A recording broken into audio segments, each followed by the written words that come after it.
Speakers at conferences like these are often chosen for their skill at slinging red meat to hungry lions. I'm not one of those speakers. In the 35-plus years that I've been studying petroleum resource and supply issues, I've always thought of myself as essentially an analytical person. That not only means thinking about the data carefully and thoroughly, but thinking about the fundamental theories, concepts, and methods that shape our thinking about this data. The subject of my talk this morning, Taking Recovery Growth Seriously, is intended to provide you with some of the more significant fruits of that thinking. I hope that at its conclusion, you do not see me as having thrown veal chops to vegans or tofu to tigers. My approach today is consistent with the name of our major sponsoring organization. It's the ASPO, the Association for the Study of Peak Oil. I and you as well should take that S seriously.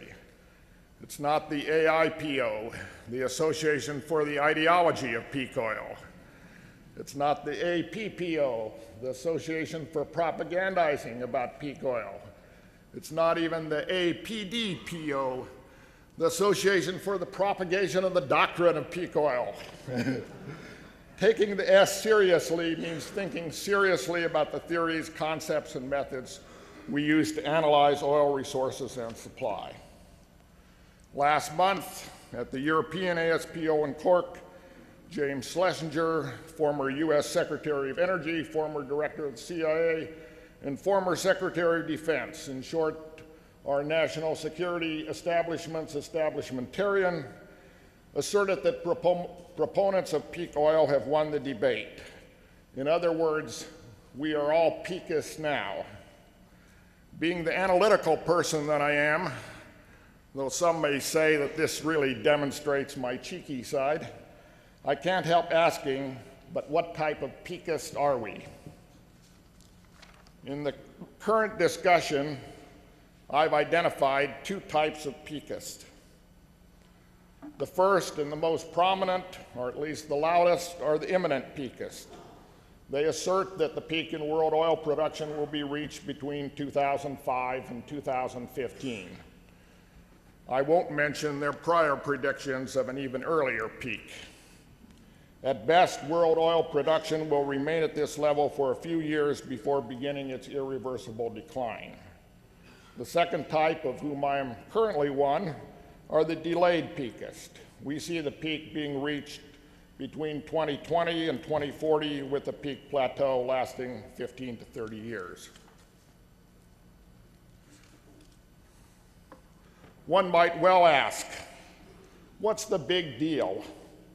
Am I just splitting hairs, distinguishing among these two types? After all, the differences between them are seemingly small. We're only talking 10 to 30 years as to when the peak occurs, and we're only talking about 5 to 15 million barrels per day of world production at the peak level, if we exclude Syria from that equation, of course. These seemingly small differences could, however, be the difference between a worldwide human and economic catastrophe and a difficult but manageable transition. The necessary transition away from oil this century will be difficult, painful, and expensive. The delayed peakists allow time for this transition to occur. The imminent peakists do not. What lies behind these differences? The usual suspects in explaining these differences are two. First, the psychological explanation. Imminent peakists are pessimists. Delayed peakists are optimists. Second, the explanation based on professional background. The major imminent peakists proudly proclaim that they are geologists. They know the resource. They dismiss the delayed peakist as being mere economists. There's some truth in both of these, but the essential difference is not one of psychological disposition or professional background. It is fundamentally different views of world oil resources. I'll illustrate this by showing you two different assessments of world oil potential. The first is my own. This is essentially my take on the poster presentations and discussions from last November's AAPG Hedberg Research Conference on Understanding World Oil Resources, which I chaired and organized. I'd like to emphasize that this is not a conference consensus or an official AAPG position. No attempt was ever made to establish one at this conference, contrary to some reports you may have read. Key points here: it includes both crude oil and natural gas liquids. We're looking out here to 2075 to 2100. It's not a short-term time horizon. We use, if you'll notice in the second line, I'm using proved developed reserves. I totally agree with Chris Skrabowski that flows matter, and only proved developed reserves produce those flows. Undeveloped reserves do not. This assumes a 4% worldwide decline rate. The future potential includes recovery growth, future discoveries, and unconventional, in that order of descending importance.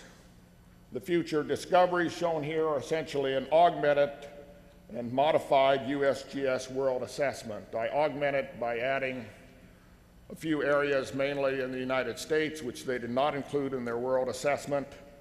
And I also modified it by cutting things down in both the medium and high cases.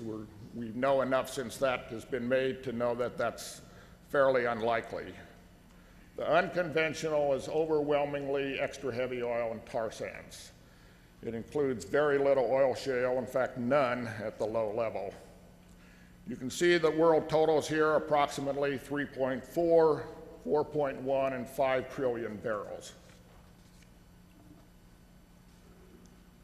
The next slide provides another look at world oil potential. This one deletes recovery growth and unconventionals. You'll note that the totals now are about 2.3, 2.5, and 2.8 trillion barrels. You should recognize especially those totals. The low and medium values are essentially identical to the estimates of world oil potential used by the Imminent PEAKIST. With ultimate resources at these levels, an imminent peak is inescapable. We know pretty much that the peak in world oil production will occur when cumulative production is roughly half of the ultimate or less. At that level, these levels of ultimate resources would predict peaks no later than 2007, 2012, and 2016.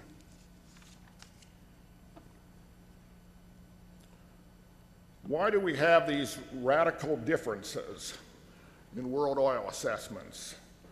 I would argue that the difference is not one about the basic facts of world oil occurrence and discovery. For example, there is substantial agreement on the importance of giant and supergiant fields to the world oil resource base. There's substantial agreement about the concentration of world oil resources in several major super and mega provinces. And there's substantial agreement that the largest fields are discovered early in the process of exploration in a basin. Between the two types of PEAKIST lies a major conceptual difference. Each has a radically different way of seeing and thinking about oil discovery and development. Recovery growth is central to the delayed PEAKIST. Recovery growth is immaterial to the imminent PEAKIST. These differences can be shown schematically. My first illustration shows how imminent oil PEAKISTs view the world. First, there is discovery, followed by production. Does this look familiar to you? It should.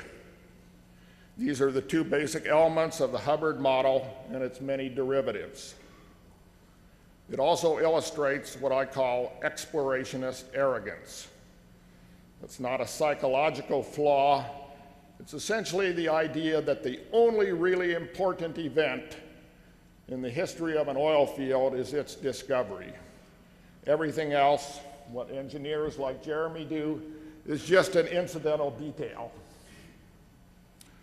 Pride in one's professional accomplishments can be a good thing, but it is rarely a sound basis for analysis.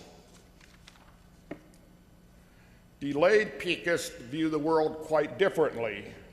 First, there is discovery, followed by development, and then by production. Moreover, there's a powerful feedback loop between production and development. As production occurs, the reservoir becomes better understood, new technologies for development are created, prices increase. Each of these changes create possibilities for new cycles of development. By now, some of you are probably asking yourselves, just what is this recovery growth I keep talking about? You all know what yet to be discovered resources are and unconventional resources are. But what is recovery growth? I'll begin by describing recovery growth as the Cinderella of oil and gas. In terms of popular understanding, it's the ignored and neglected stepsister of the industry. But recovery growth is the one doing the majority of the work of providing recent reserve additions. It's the one whose foot fits the slipper. Befitting its Cinderella status, only a few study it and pay serious attention to it. I can probably come close to counting them on the fingers of both hands. Although we have many empirical examples of growth, we still lack good predictive methods. It's a reality in search of a method. If we answer the question, what is recovery growth, more formally, we can describe recovery growth as the change in estimates of ultimate recovery of oil and gas in discovered fields over time. Note that I'm using the term recovery growth, not reserves growth. The changes we are focusing on here are those in ultimate recovery of oil fields, which admittedly do entail reserve additions. Two types of changes can occur here. Jeremy has already mentioned, first, estimates of oil in place may change, and these can be positive or negative. And then the recovery efficiency of the oil in place may change, which is almost always increasing. Why does recovery growth occur? In explaining why recovery growth occurs, we begin with the basic insight that past oil field development was constrained. Recall here that most major oil fields in the world were discovered and first developed many decades ago. That means that their initial development was constrained economically because of low oil prices, technologically because of the early, if not primitive, stages of the technology used to develop them. It was constrained by the understanding of the reservoir that existed then, an understanding that it grew by both improvements in our geologic concepts and also in the knowledge of production performance. It was also constrained politically, such as market-by-market demand pro-rationing in the United States, by production quotas, and also by the government fiscal take. As these constraints are relaxed, field development proceeds and ultimate recovery increases. I'll highlight some key points of my earlier assessment of recovery growth potential, which, as you can see, is much larger than Jeremy's. This may be in part a definitional thing, and I'll explain part of this as we go through it, but I see a range of 790 to 1,490 billion barrels.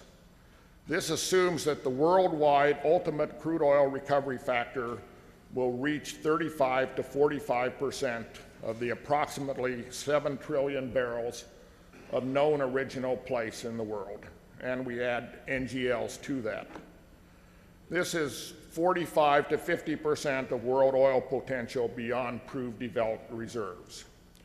Note that this estimate includes both 300 billion barrels in fields currently under development or planned for development, plus a net, ignoring that massive overlap, of about 200 to 250 billion barrels in proved and probable undeveloped reserves. In that first part of that 300 billion barrels, it could easily be a separate category. It's difficult to classify. We've clearly discovered it, so it's no longer undiscovered. Whether it should count as recovery growth or not depends on, if you're a recovery growth imperialist like me, you'll put it in. If not, you'll put it in a separate category. If you knock those out, you can see that your estimates are much lower than what I show here. How will this growth occur? Future growth will differ in kind from past growth. Most past growth that we've looked at occurred in a demand-constrained world. Growth was primarily a matter of bringing fields to their full primary potential, plus some pressure maintenance. Future growth will occur in a supply-constrained world. I see three main types of growth. Actually, Jeremy gave a much more extensive list of this than I have up here. The development of discovered fields, the more intensive incremental oil recovery, improved oil recovery from reduced well spacing, infill drilling, more use of horizontal and multilateral drilling, advanced secondary recovery, and also improved completion techniques. Broader application of enhanced oil recovery methods, whether it's CO2, thermal, or other methods.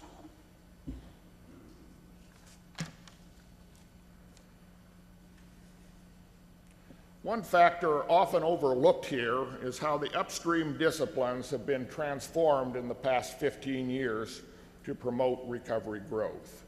In geology, we see the rise of development geology with its emphasis on detailed reservoir characterization. In the 1980s, that was practically unheard of. Geophysics, we see the development of 3D and 4D seismic, which enables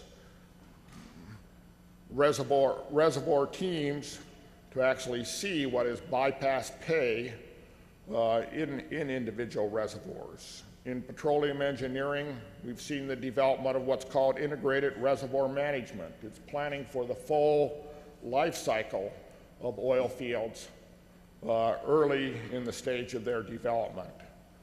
The development of horizontal and multilateral drilling technology, planning drilling architecture in a field adapted to reservoir conditions, the development of smart completion technology. This major transformation is really, previously we viewed the industry as the explorationist, the geologists would go out and geophysicists would go out and find the fields and the engineers would develop them, and that was essentially it. Now the majority of geologists are working in the area of development geology, and geophysics is becoming much more a development-oriented discipline instead of an exploration-oriented discipline. What does recovery growth mean for the future of world oil production? I've argued here that recovery growth increases ultimate world resources significantly, but I think this increase will occur at a very slow rate. Essentially, I think we're looking at a 50 to 100-year effort. Thus, recovery growth has only a modest effect on the maximum level of world oil production. However, it has a very significant effect on how long high levels of world oil production can last. I'll show you this in terms of some projections I did, which were unusual in that they combine high resource estimates with relatively low levels of production.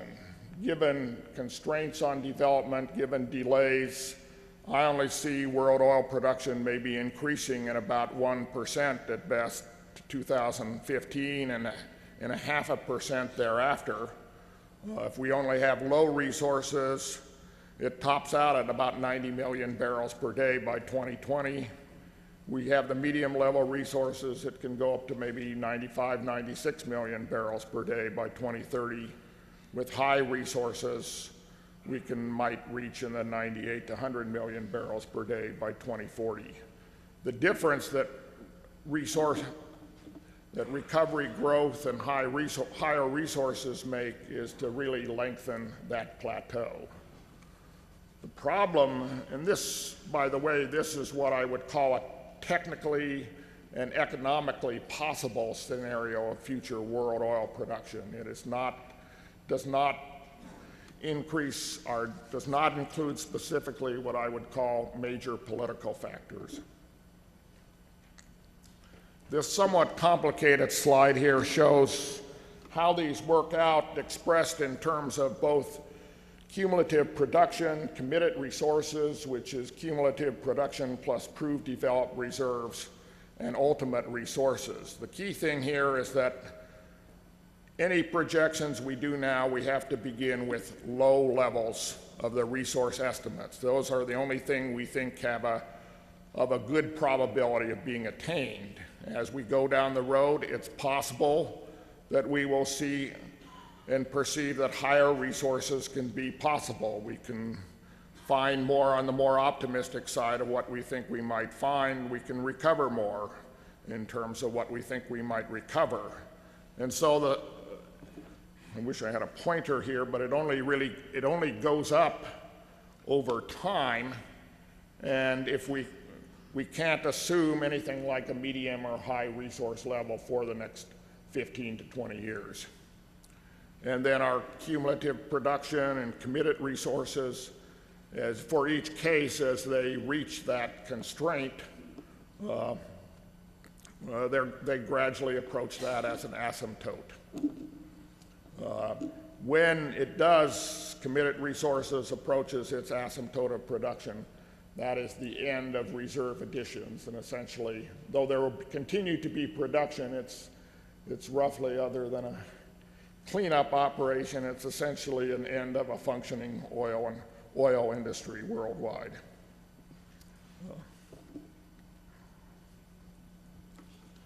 Recovery growth is not without its critiques and its critics.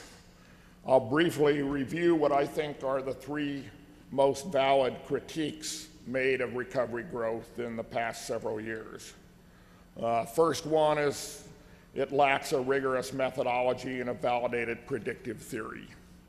Totally true, no question about it. Any studies we're doing now rely primarily on analogical reasoning. But I would argue that this is a case where our theory needs to catch up with our experience. We can show where a lot of cases of recovery growth have occurred, and we can, by analogy, say, well, these are similar reservoirs, and we think application of these same techniques we could increase resources by X amount. And I think that experience really trumps the current lack of theory. Second critique is that recovery growth costs more. I think that's true but irrelevant. It's essentially a backward-looking criticism. When this was made, particularly in the late 1990s, it was comparing the cost of recovery growth with the cost of former developing primary production and with some pressure maintenance and secondary recovery. And when you're operating in, say, an environment where $10 to $15 oil prices look quite possible, as we were in the 1990s, this had a lot of force to it because that cut out a lot of recovery growth possibilities. Nowadays, I think the relevant comparison has to be a forward-looking one when we focus on how the cost of recovery growth compares with, one, the price of oil, and two, the cost of substitutes to conventional oil. And if we do that type of comparison, the winner is clearly recovery growth. This is a much more technical criticism using historical growth factors essentially developed off the US experience from the 1930s to the 1970s grossly overstates the potential. I would totally agree with this criticism. In fact, I was arguing that over 25 years ago in a number of unpublished papers. I would think the best current estimates of future recovery growth no longer use these. In those historic growth studies, again based on how U.S. oil fields performed under market demand pro-rationing, they predicted a 5 to 8 times growth from the initial estimate. Current estimates imply only about a 50% to 150% growth from initial estimates. I'll conclude by summarizing why you should take recovery growth seriously. First, it will be the major source of future additions to known world oil resources. It is not a panacea. Peak oil is still inevitable. All recovery growth does is moderate the impact that peak oil will have on the world energy supply situation. In that respect, it's one of the most effective strategies for making the problems of peak oil manageable and tolerable. Now, many of you will think that the case I've made for recovery growth is interesting but improbable. Just remember that I come from Colorado. In the past month, we have seen how the highly improbable has become an everyday reality.